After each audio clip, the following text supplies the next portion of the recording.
Welcome.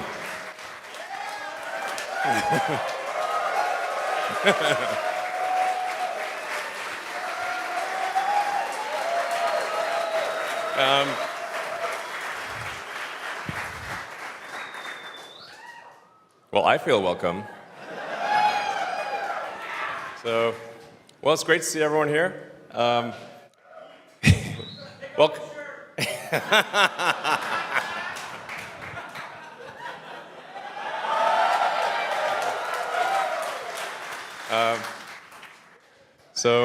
Yeah, welcome to Giga Texas.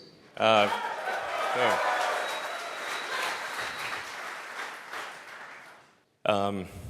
we're aiming to achieve a 2 million vehicle run rate by the end of the year.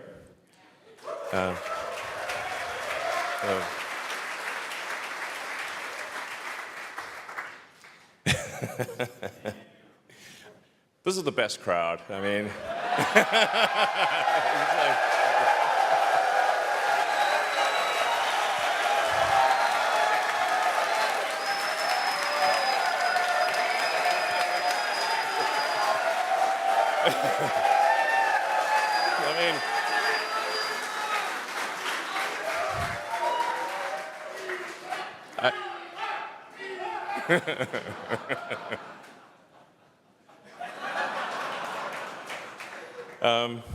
I love you guys too. Anyway, thanks to the hard work of the Tesla team, we've already been able to achieve a 1.5 million unit annualized run rate. And depending on how the rest of this year goes, I think we might get close to, or we'll get approximately at the 1.5 million mark, and be exiting the year at a 2 million unit run rate. And then also worth noting, just recently in the last few weeks, we made our 3 millionth car. So, yeah.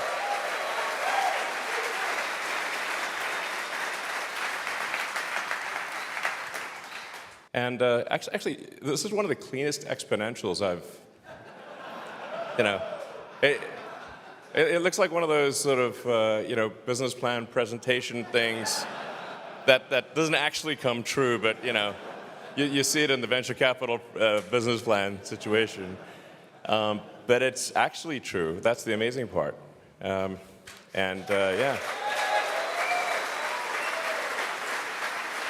And I thought it's interesting to look at the cumulative profitability since inception. And this approximately tracks to sort of mental pain, actually. This psychic damage. That green curve is approximately correct. But I'm just very proud of the fact that we've actually been able to produce more cash than we have spent, and have positive retained earnings and be worth our salt, essentially. And that's a really big deal. And it's very hard. So, I mean, this is a big deal, and I think it's going to go up from here. So, you can see we obviously had some challenges there in 2017. And then, but since then, our free cash flow generation has been very good and trending upwards. And this is really before autonomy really kicks in. We have autonomy to some degree, but solving autonomy will really be an amplification of free cash flow to a degree that is. You run the numbers and it's like, wow, can it really be that crazy? But it could be that crazy. This year, I swear.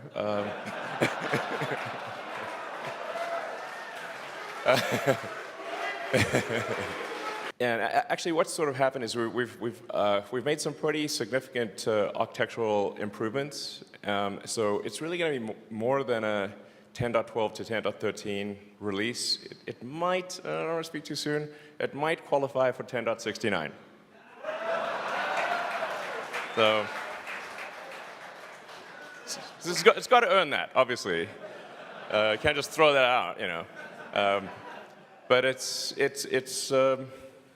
There's a lot of improvements, and it's really interesting because we're effectively solving an important aspect of artificial intelligence, real-world AI for self-driving, which, when you think about it, kind of is what's needed to solve self-driving. Because how is the road system designed? It's designed for a biological neural net and eyes. And so naturally, the thing that would therefore work, the silicon analog, is cameras and silicon neural nets. And so sort of by accident, we're actually solving an important, I think, very useful element of artificial intelligence. And I definitely want people out there, talented people who are working on AI to consider working at Tesla, because I think we're solving just a very important part of AI, and one that can ultimately save millions of lives and prevent tens of millions of serious injuries by driving just an order of magnitude safer than people. And there used to be a time back in the day where we'd have, this is super important. And then we'll have lots of interesting things to say on AI Day at the end of next month. So I'll leave that to next month, yeah. So now we have the highest operating margin in the whole industry. So there's a lot of talk of competition among electric vehicles, but really the EVs electric vehicles are taking market share from gasoline cars. So yeah. So and from a Tesla standpoint, we obviously welcome this, and we're very excited to see that the big car companies are embracing electric vehicles. If you were to rewind their press releases to 5 years ago, that was not the case. They were, not saying nice things about electric vehicles five years ago. But now, I believe almost every major car company in the world has embraced electrification and agrees that it is the right path. And this is really what we set out to do with Tesla. Yeah, so Model Y. You definitely don't want to count chickens until they're hatched, but I think we're tracking to have Model Y be the highest selling vehicle by revenue this year, and the highest by unit volume next year. Well, I think ultimately we'll end up building, I don't know, probably at least 10 or 12 gigafactories, and there will be really gigafactories like output, aiming for average output of like 1.5 to 2 million units per factory, which is enormous. So.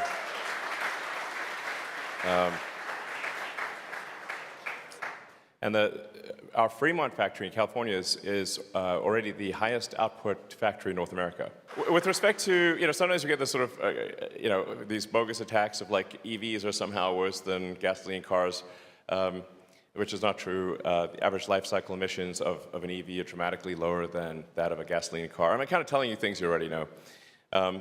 But every now and again you think surely this nonsense has been put to bed, but it pops up again. But it's obviously an electric car is just dramatically lower CO2 lifetime than a gasoline car. So anyway, that's kind of obvious. Now this is the thing that I think is super cool. If you add up all the energy produced over the last 10 years by Tesla solar panels, it is more energy than was used to manufacture all of our cars and charge all of our cars at superchargers and at home. So, and we're going to keep, obviously, increasing our solar activity and vehicles, and try to keep these on par. Because the three elements of a sustainable energy future are sustainable energy production, primarily with solar and wind, and then stationary battery packs to store the sustainable energy because of its wind and solar are intermittent, and then electric transport. And if you have those three pillars, you have a fully sustainable future. And obviously, battery packs are very recyclable. You can think of it like high-grade ore. Do you want to, crunch up a bunch of rocks or crunch up a battery pack, which is like super high-grade ore? So it's a no-brainer to recycle battery packs. And We're already recycling. I should point this out. So sometimes people wonder what's happening. We're already recycling at over 50 a week in Nevada. So Tesla battery recycling is already underway, has been underway, and is scaling up.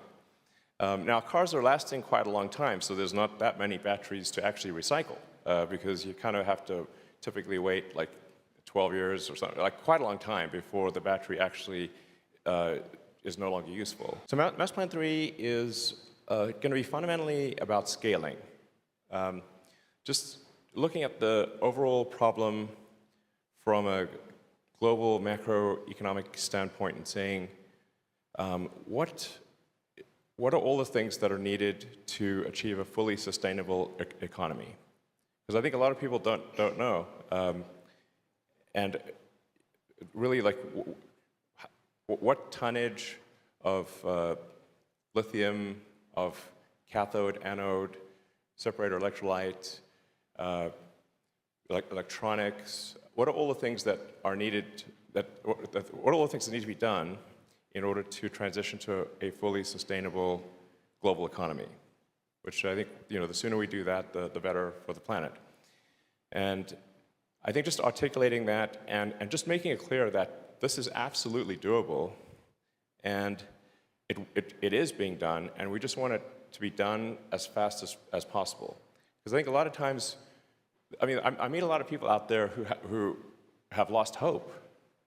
They think it's too late, and they think there's no chance, and the Earth is doomed. It's like, it's not doomed. Okay. Earth can and will be saved. So, in addition to battery advancements and electronics advancements and AI, we've also done a lot to simplify the structure of cars to make it easier to manufacture. And one of the things we've done is create the largest castings that have ever been done. And they're very complex castings. And so we're able to take 171 pieces of metal and go from 171 pieces to 2.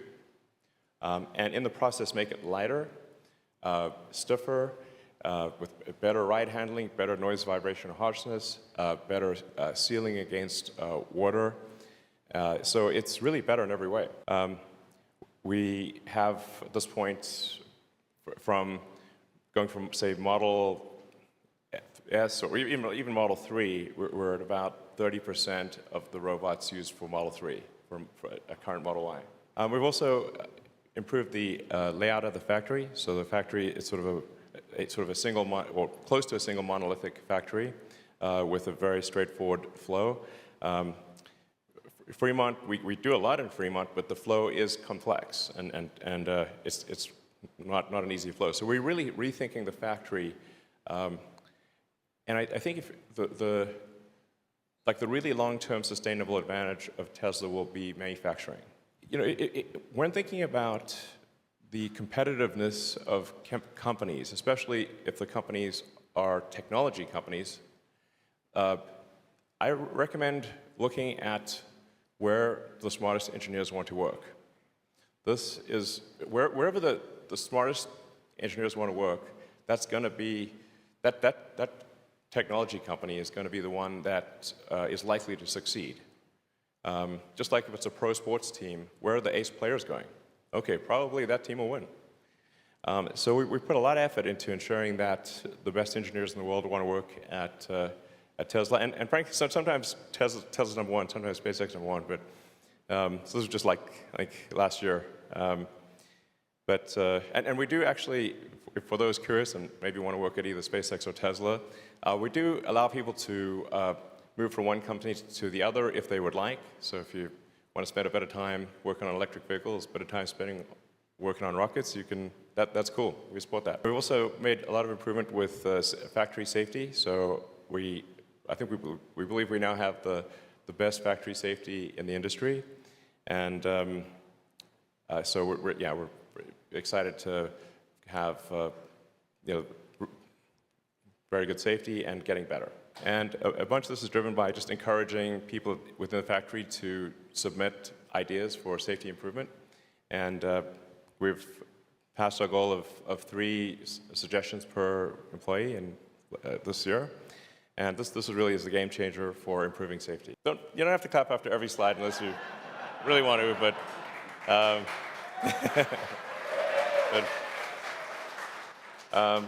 so there's a lot of interest in working at Tesla with 3 million job applications last year. So, sorry? Yeah, it's true. So a lot of interest in working at Tesla. Now, some people may occasionally have encountered a supercharger that didn't work, but in general, the uptime of our superchargers is extremely good. And we just try to make it super smooth, and because our superchargers are always connected, like the car is always connected, our feedback loop for fixing a supercharger is very quick. And obviously, we keep upgrading the supercharger capability. We're now at version 3. We'll start rolling out version 4, I don't know, maybe next year. So the superchargers get better and better. And all right, well, we're basically doubling our supercharger count every year. So if there isn't a supercharger in some place that you think is important, it probably will be there soon. So we've also made a lot of progress on safety. So our cars are already the safest in the industry. So we have the lowest probability of injury of any cars ever tested by the US government. And we update this in real time. So because our cars are connected, this is a big difference. All the other cars, with rare exception, are not connected. So the manufacturers don't really know what happened in a crash. But in the case of Tesla, we are able to look at crashes and see how can we improve the safety and look at the crashes, improve the crash structure. Also, we improve how the seat belts tension and how the airbags deploy. So in these updates, if we figure out, oh, there's a slightly better way to deploy the airbags to improve the safety in a crash, we'll actually do an over-the-air update to improve the way that the airbags deploy or the way that the seatbelt pre-tensions. And we're now starting to include our Tesla Autopilot AI to be able to see if a crash is about to occur, and if it sees that a crash is about to occur with 99+% probability, then it will activate the seatbelt pre-tensioners and deploy the airbags, as opposed to what the vast majority of cars do is the vast majority of cars are only able to deploy airbags when the crash is happening. And so that makes the airbag deployment a lot more violent, but if you can anticipate the crash, the airbag deployment can be much better than just impact. So we're also seeing FSD beta grow very rapidly, and this is definitely going to go very exponential in miles driven. So we're now at over 40 million miles, and I suspect by the end of this year we'll be, I don't know, well over 100 million miles. So, and we're still tracking very much to have widespread deployment of FSD beta this year in North America. So yeah. So I should say, if basically FSD beta will be available to anyone who requests it by the end of this year. So AI Day Part 2, I think people will be blown away, but that's at the end of next month. So we'll leave that. Except there's going to be a lot of cool stuff. So I'm sort of surprised that people, or at least like analysts out there, are not really understanding the importance of the Optimus robot. My guess is Optimus will be more valuable than the car than long term. And in fact, it will, I think, turn the whole notion of what's an economy on its head. At the point at which you have no shortage of labor, an economy is GDP per capita. If you do not have a capita constraint, then the economy just can be arbitrarily huge.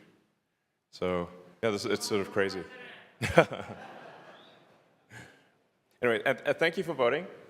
So your vote matters, and it's great to have direct contact with individual shareholders. And thank you for voting to support our proposals. So the next decade, I wonder how many cars we'll have in 10 years. 10 years ago, we had less than 3,000 cars. Now we've made 3 million. I'd say 100 million is pretty doable. So.